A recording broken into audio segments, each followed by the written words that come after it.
मेरे दोस्तों, साथियों, मित्रों, आइए सुनते हैं आज मुंशी प्रेमचंद की एक बेहद रोमांचक कहानी जो आपको उनके बारे में कुछ अनोखी विशेषताएं बताएंगे। आज की कहानी का नाम है कलम का सिपाही। प्रेम की एक ऐसी कहानी है जिसमें मुंशी प्रेमचंद की सरल स्वभाव का वर्णन मिलता है। कहानी कुछ इस प्रकार से शुरू होती है। कलम का सिपाही प्रेमचंद की पहली मुकम्मल जीवनी है जो जीवनी साहित्य में क्लासिक का दर्जा पा चुकी है।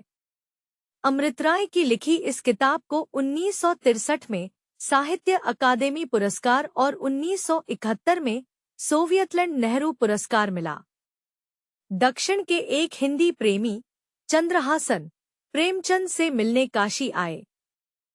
पता लगाकर शाम के वक्त उनके मकान पर पहुंचे। बाहर थोड़ी देर ठहरकर खाखू करने पर भी कोई नजर न आया तो दरवाजे पर आए और झांककर भीतर कमरे में देखा। एक आदमी जिसका चेहरा बड़ी बड़ी मूंछों में खोया हुआ सा था, फर्श पर बैठकर तन्मय भाव से कुछ लिख रहा था। आगंतुक ने सोचा, प्रेमचंद जी शायद इसी आदमी को बोलकर लिखाते होंगे। आगे बढ़कर कहा, मैं प्रेमचंद जी से मिलना चाहता हूँ। उस आदमी ने झट नजर उठाकर ताज्जुब से आगंतुक की ओर देखा, धलम रख दी और ठहाका लगाकर हंसते हुए कहा, खड़े खड़े मुलाकात करेंगे क्या? बैठिए और मुलाकात कीजिए। बस्ती के ताराशंकर नाशाद मुंशी जी से मिलने लखनऊ पहुंचे। उन दिनों वह अमीनुद्दौला पार्क के सामने एक मकान में रहते थे। मकान के नीचे ही नाशाद साहब को एक आदमी मिला, धोती बनियान पहने। नाशाद ने उससे पूछा, मुंशी प्रेमचंद कहाँ रहते हैं, आप बतला सकते हैं? उस आदमी ने कहा, चलिए मैं आपको उनसे मिला दूं। वह आदमी आगे आगे चला, नाशाद पीछे पीछे। ऊपर पहुंचकर उस आदमी ने नाशाद को बैठने के लिए कहा और अंदर चला गया। जरा देर बाद कुर्ता पहनकर निकला और बोला, अब आप प्रेमचंद से बात कर रहे हैं। पटने में एक साहित्यिक गोष्ठी है। मुंशी जी को उसका सभापति बनाया गया है। आज वह पटना आने वाले हैं। बहुत से लोग उनके स्वागत को स्टेशन पर पहुंचे हुए हैं, लेकिन मजे की बात यह है कि उनमें से किसी ने उनको पहले देखा नहीं है, बस एक तस्वीर देखी है, उसी का सहारा है। एक्सप्रेस आई, देख लिया, कहीं नहीं। पंजाब मेल आई, देख लिया, कहीं नहीं। इतवार की शाम को बैठक थी और सवेरे 6 बजे के करीब एक और एक्सप्रेस आती थी। अब बस यही आखिरी आसरा था। ट्रेन आई, लगी और चली गई। सैकड़ों आदमी उतरे और चढ़े पर प्रेमचंद नहीं आए, नहीं आए। गोष्ठी वालों के प्राण नहों में समा गए। अब कहाँ जाएंगे, कैसे लोगों को मुंह दिखाएंगे? उदास, क्षुब्ध मुसाफिरखाने की तरफ बढ़े। देखा, सीढ़ी के पास एक अधेड़ सज्जन, जिनके बाल कुछ सफेद हो चले थे और जो सफर की थकावट से कुछ खिन्न से हो रहे थे, गुमसुम खड़े हैं और कुली उनका ट्रंक सर पर और बिस्तर हाथ में लिए पूछ रहा है, बाबू कहाँ चलें? इस मुसाफिर को उन लोगों ने कल रात ही को पंजाब मेल से उतरते देखा था, मगर पहचानते कैसे? कोई विशेषता जो नहीं है उसमें। अपने आसपास ऐसा एक भी चिन्ह वह नहीं रखना चाहता जिससे पता चले कि वह दूसरे साधारण जनों से जरा भी अलग है।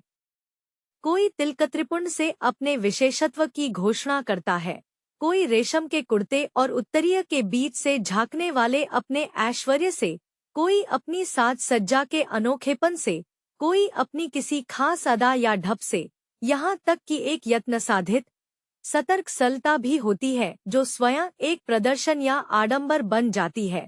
शायद सबसे अधिक विरक्तिकर, देखो इतना बड़ा, इतना नामी आदमी होकर मैं कितनी सादगी से रहता हूँ। प्रेमचंद की सरलता सहज है। उसमें कुछ तो इस देश की पुरानी मिट्टी का संस्कार है, कुछ उसका नैसर्गिक शील है, संकोच है, कुछ उसकी गहरी जीवन दृष्टि है और कुछ उसका सच्चा आत्मगौरव है जो किसी तरह के आत्म प्रदर्शन या विज्ञापन को उसके नजदीक घटिया बना देता है। नहीं, वह कस्तूरी मृग नहीं है जिसे अपने भीतर की कस्तूरी का पता न हो। उसे पता है कि उसके भीतर ऐसा भी कुछ है जो मूल्यवान है, उसका अपना है, नितांत अपना, मौलिक, विशेष। वही उसका मोती है, मानिक है। कोई इस मोती मानिक को उसके उपयुक्त रत्नस्थित मंजूषा में रखता है। यह आदमी उसे टीन के बकस में रखता है, इसलिए नहीं कि वह उसकी कद्र कम करता है, बल्कि इसलिए कि बहुत ज्यादा करता है। टीन के बकस में वह मोती ज्यादा सुरक्षित है। वहां से कौन उसे चुरा सकता है, किसका ध्यान जाएगा उस पर। इसीलिए तो उटंगी धोती और मैली सी एक फतूही पहने तीसरे दर्जे के मुसाफिरखाने में बैठा हुआ सा टीन के बकस में अपना वह मोती जतन से छिपाए वह इतनी बेफिक्री से आगे पीछे दाएं बाएं सबका नामगाम पूछता है, उनके सुख दुख, हारी बेगारी, सूखे बूढ़े, रोजी रोजगार की बातें करता है, और कोई हंसी की बात हो तो इतने जोर से ठहाका लगाता है कि आसपास बैठे हुए लोग चौंक पड़ते हैं और दीवारें हिल जाती हैं। शायद उसकी इस बेलौस हंसी में कहीं एक हल्की सी चुहल भी छिपी हुई है। देखा कैसा बुद्धू बनाया इन सबों को। कोई भाप भी नहीं सका कि मेरे पास इस टीन के बकस में ऐसा एक मोती भी था जिससे दुनिया खरीदी जा सकती थी। उसके धमीर में बच्चों जैसी शरारत का भी खासा एक पुट है, जो अक्सर उसके लिखने में उभर आता है। इसलिए कभी कभी लगता है कि अपनी इस सादगी में शायद उसे लुकाछिपी के खेल का भी कुछ मजा मिलता है।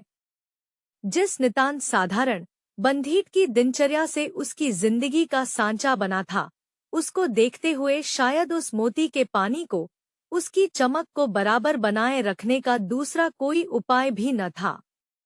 यह गहरी निश्चल सादगी शायद एक कवच थी जो प्रकृति ने स्वयं उसको बनाकर दिया था, ताकि उस मोती की चमक कभी मंद न हो। वैसे ही जैसे बादाम की मीठी गिरी को बनाए रखने के लिए उस पर एक कड़ा खोल चढ़ाना पड़ा। जरा देखिए यह अंदाज जिसमें मुंशी जी अपने एक दोस्त को अपने हालात नोट करा रहे हैं।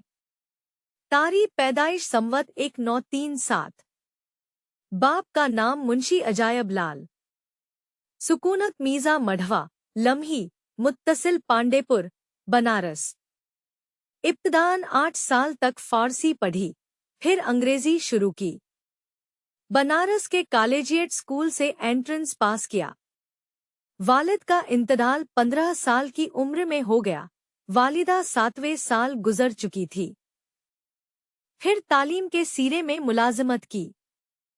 सन 1901 में लिटरेरी जिंदगी शुरू की। फिर 6 सत्रें इसके बारे में कि कब कौन किताब लिखी, हिस्सा डतम पैसा हजम। और जब आत्मकथा लिखने पर आए तो पहले सबको आगाह कर दिया। मेरा जीवन सपाट समतल मैदान है, जिसमें कहीं कहीं गड्ढे तो हैं, पर टीलों, पर्वतों, घने जंगलों, गहरी घाटियों और खंडहरों का स्थान नहीं है।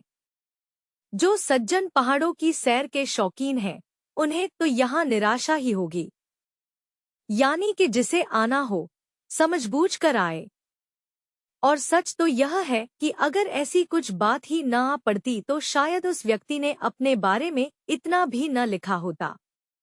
कोई पूछता तो शायद वह कह देता, मेरी जिंदगी में ऐसा है ही क्या जो मैं किसी को सुनाऊं। बिल्कुल सपाट समतल जिंदगी है, वैसी ही जैसी देश के और करोड़ों लोग जीते हैं। एक सीधा सादा गृहस्थी के पचड़ों में फंसा हुआ तंगदस्त मुदर्रिस, जो सारी जिंदगी ठलम घिसता रहा, इस उम्मीद में कि कुछ आसूदा हो सकेगा, मगर न हो सका। उसमें क्या है जो मैं किसी को सुनाऊं? मैं तो नदी किनारे खड़ा हुआ नरकुल हूँ। हवा के थपेड़ों से मेरे अंदर भी आवाज पैदा हो जाती है। बस इतनी सी बात है। मेरे पास अपना कुछ नहीं है। जो कुछ है उन हवाओं का है जो मेरे भीतर बजीं। मेरी कहानी तो बस उन हवाओं की कहानी है, उन्हें जाकर पकड़ो। मुझे क्यों तंग करते हो?